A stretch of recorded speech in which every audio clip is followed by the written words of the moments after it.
Hi everyone, and welcome back to the Central Ray Podcast ARRT Registry Review Series. I'm your host Ryan Ross, and today we are taking a deep dive into the thorax and the abdomen. This is three big sections of the content specifications that cover thorax, abdomen and GI studies, and also some GU studies. These areas are clinically common, but don't be fooled, they are packed with details the exams love to test you on, from positioning landmarks to pathologies and evaluation criteria. By the end of this episode, you will feel more confident in not only knowing what to do, but why. If you take a look at the 2022 content specifications, you can see there are 4 sections related to procedures covered by the exam. Those are positioning, anatomy, procedure adaptation, and evaluation. As we move into our discussion on procedures, that's how we will break down and review the material. So let's start our thorax review with positioning. One of the most important things to master in thoracic positioning, and really all positioning, is the use of topographic landmarks. These are surface anatomy markers that help us accurately align the central ray when the internal anatomy isn't directly visible. So let's discuss 2 key landmarks. First, we have the jugular notch, located at the superior border of the manubrium. This notch aligns with the level of T2 to T3. This landmark is especially helpful when performing AP chest radiographs, which are often done in the supine or seated positions for patients who can't stand. Since positioning an anteroposterior chest accurately can be a little more challenging, this landmark gives you a reliable reference to center the beam at the correct thoracic level. Paying attention to your beam angulation, the central ray will be located around 3 inches inferior to that jugular notch. Next, we have the inferior angle of the scapula. That is the lowest point of the scapula blade. This landmark lines up approximately with T7, which is the ideal level for the central ray in both the PA and the lateral chest projections. On a standing patient, this typically falls about 7 to 8 inches below the vertebral prominence, C7 for women, and about 8 to 9 inches for men. This reference ensures that the lungs are fully included from apex to base. The use of this landmark is more consistent than the commonly used pinky and thumb method.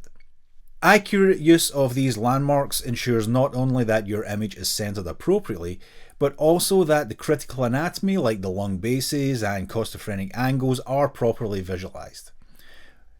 As we know, these can be vital in diagnosing conditions like pleural effusions or atelectasis. Routine body positions are erect PA and left lateral, which better demonstrate the lungs and reduce magnification of the heart.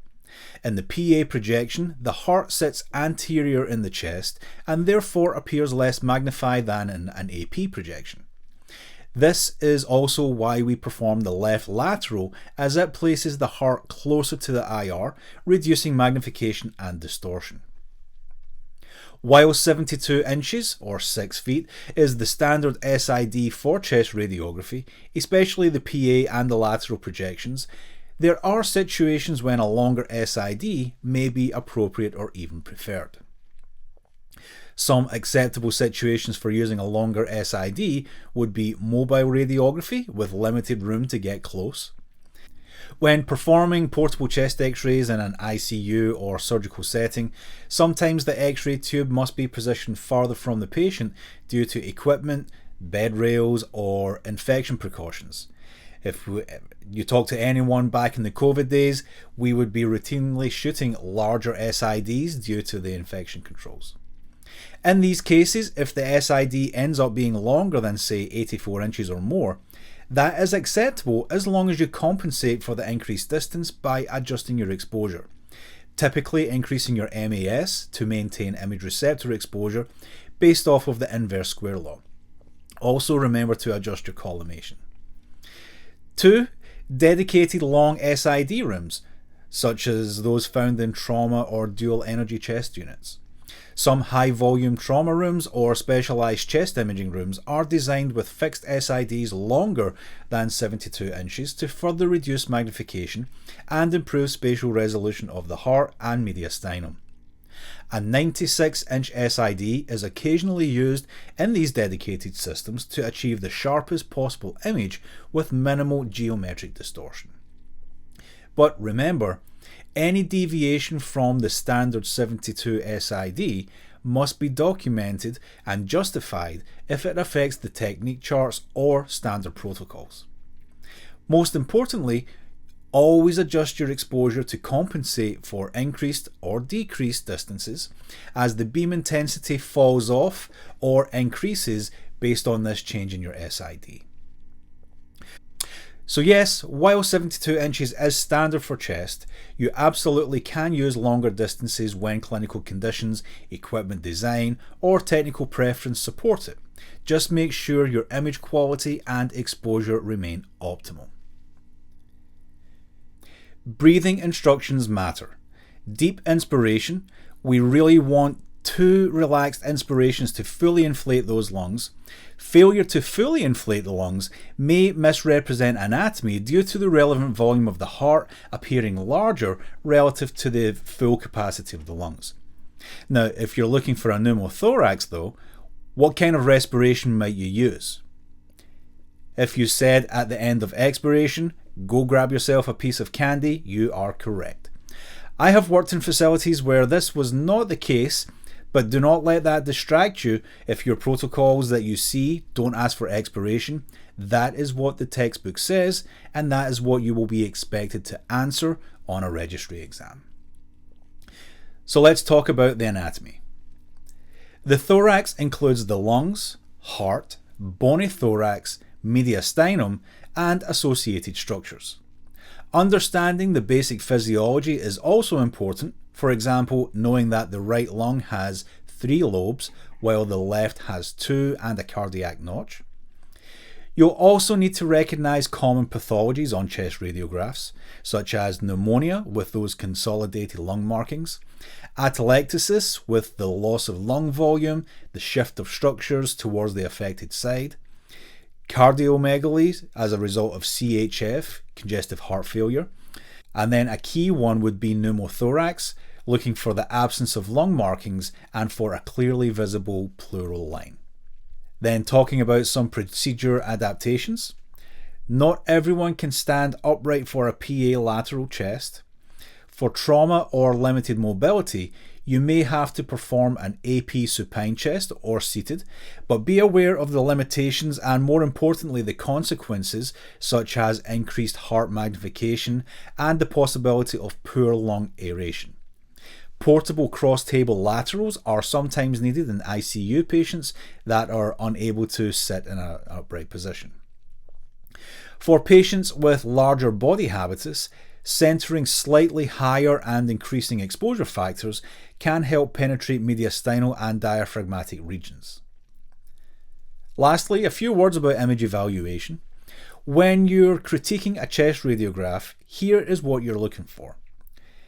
Proper inspiration, at least 10 posterior ribs visible above the diaphragm. No rotation. We are looking for equal distance between the SC joints and the spinous processes. That both scapulae are out of the lung fields. There is no motion blur. And that we have proper penetration and that lung markings are visible throughout. For the lateral, look for superimposed posterior ribs, or even better, superimposed costophrenic angles, open vertebral spaces, and no tilt. Moving on to the abdomen, the 2 routine projections being tested are the AP supine, commonly referred to as the KUB for kidneys, ureter and bladder, and then the AP upright. For a KUB, we look to center to the iliac crests, ensuring the symphysis pubis is included. For an upright, we center 2 inches above the iliac crest to include the diaphragm. The breathing instruction require exposure taken at the end of expiration to avoid diaphragmatic movement and also to ensure the organs are at rest. Topographic landmarks of concern for the abdominal region are the xiphoid tip around the T9 to T10 region, the iliac crest, which represents L4, L5, and the ASIS. The SID is typically 40 inches. When we talk about fluoroscopic GI studies, we are looking at a more dynamic form of imaging. Unlike routine radiographs, these procedures allow us to visualize real-time function. Things like swallowing, peristalsis, reflux, and motility. It is essential to know not only the anatomy and the contrast used, but also the typical projections and their corresponding centering points. Let's walk through some of the most common studies and highlight what you need to know for the registry and clinical practice. We will start with the esophagram, also known as the barium swallow. This study is focused on the pharynx and the esophagus and is especially helpful for evaluating swallowing function, strictures, or possible varices. One of the most useful projections here is the RAO, angled about 35 to 40 degrees. This position separates the esophagus from the spine and the heart, making it easier to evaluate the esophageal wall. The lateral view provides excellent detail, especially in the cervical region, while the AP or PA view shows the esophagus overlying the vertebral column. For all of these views, the central ray is typically directed to the level of T5, T6, which places you about 2 to 3 inches below the jugular notch. Next up is the upper GI series, which extends from the esophagus through to the stomach and into the duodenum. This study is all about watching the movement of the barium through the GI tract and observing structural abnormalities such as ulcers, hiatal hernias, or tumours. A variety of positions are used here, each designed to highlight different parts of the stomach and the duodenum. The RAO is perhaps the most important. It opens up the duodenal bulb and the pyloric canal, giving us the clearest view of those areas. The right lateral is especially helpful for showing the retrogastric space, while the LPO fills the gastric fundus with barium. Supine and prone images are also used to vary the distribution of air and contrast throughout the stomach.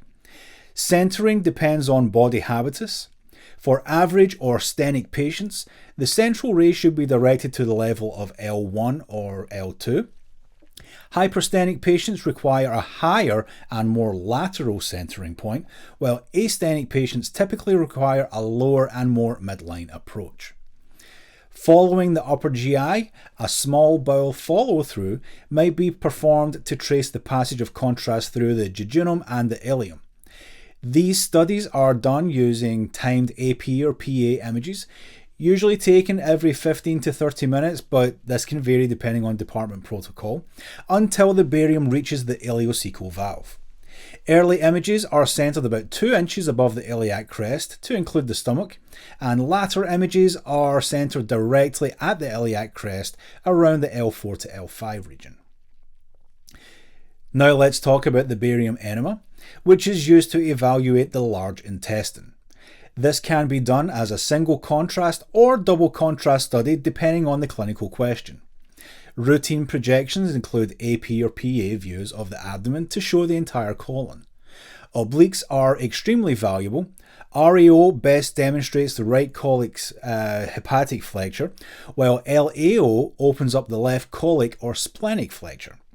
You'll also often use LPO and RPO, which are functionally the same but reversed. The left lateral rectum projection is ideal for visualizing the rectosigmoid region, and an AP or PA axial with a 30 to 40 degree tube angle is often added to open up the same area without superimposition. If the patient can't stand, a left lateral decubitus is typically used in double contrast studies to highlight mucosal patterns and detect small polyps or air fluid levels. Centering for most of the colon is done at the level of the iliac crest, but for the flexure views, you'll want to slide slightly lateral, about 1 to 2 inches towards the elevated side. Throughout all of these fluoroscopic procedures, spot imaging is used to capture critical structures in high detail during live motion. Compression paddles, breathing instructions, and patient rotation all play important roles in enhancing the visualization of the anatomy. And remember, knowing the distribution of air and contrast in each position helps you predict how different pathologies will appear. In upper GI studies, for instance, air tends to rise and barium settles, so prone and supine can drastically change how things look. Finally, contrast type matters too. Single contrast studies use barium alone, while double contrast studies incorporate air to better highlight mucosal patterns and detect fine lesions. Understanding the contrast flow, the patient positioning, and the timing of your exposures is what makes you not just a good technologist, but a great one.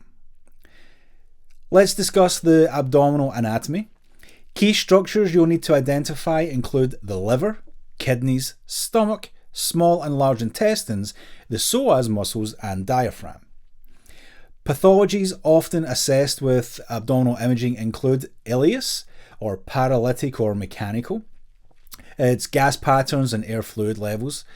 Ascites is a diffuse haziness. Perforation would cause free air under the diaphragm on upright or left lateral decubitus.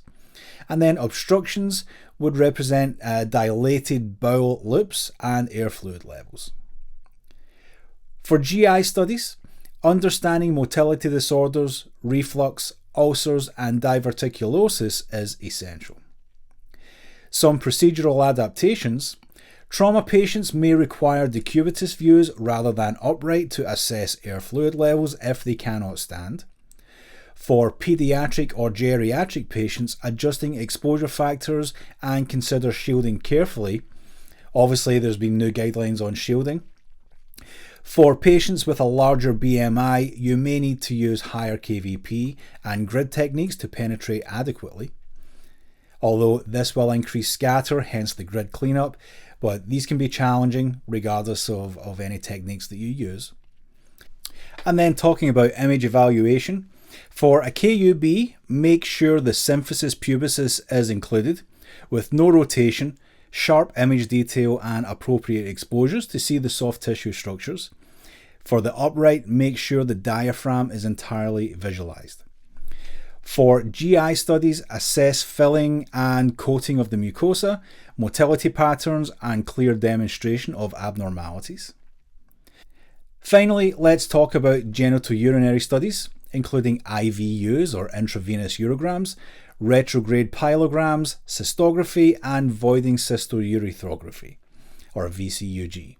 For an IVU, you'll take a series of timed images, usually starting with a scout KUB. Centering is similar to the abdomen at the iliac crests, but adjusted as needed for kidneys and bladder. For a cystogram, the bladder is centered 2 inches above the symphysis pubis. VCUG includes oblique and AP images during voiding. Oblique images or oblique views are often used to demonstrate the ureters free of spinal superimposition. The anatomy of interest, you will need to be able to recognize the kidneys, ureters, bladder, and the urethra.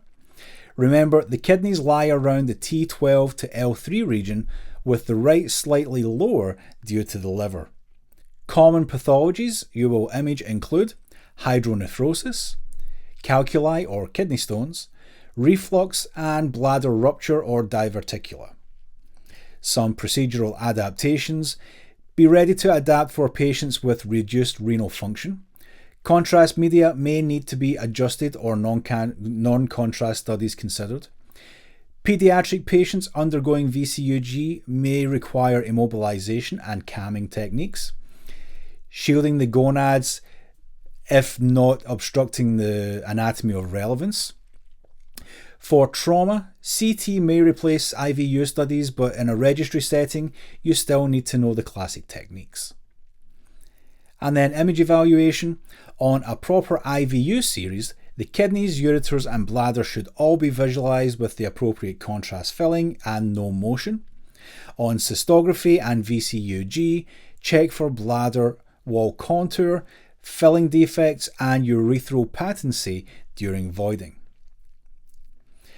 Alright, so let's wrap this up. Today we have reviewed the thorax, abdomen and GI, and GU studies for the ARRT exam. We covered positioning landmarks, standard projections, anatomy, pathologies, and what to look for on your images to evaluate quality. We also talked about adapting techniques for different patient needs, a skill that shows you're not just technically competent, but also clinically aware. So to end, let's ask a couple of review questions. So on a PA chest x-ray, how can you assess for rotation and adequate inspiration? Question number 2. What are the key differences in positioning between an upright and a supine abdomen? And then 3. Why is it important to use oblique positions during a cystogram or an IVU? So take a moment to reflect on those and quiz yourself later to see how much you've retained.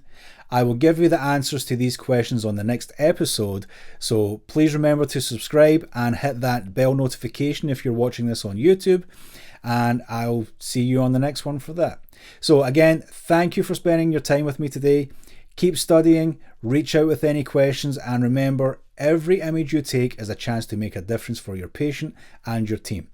I'll see you in the next episode where we'll tackle even more of the ARRT content. Until then, stay sharp and happy imaging.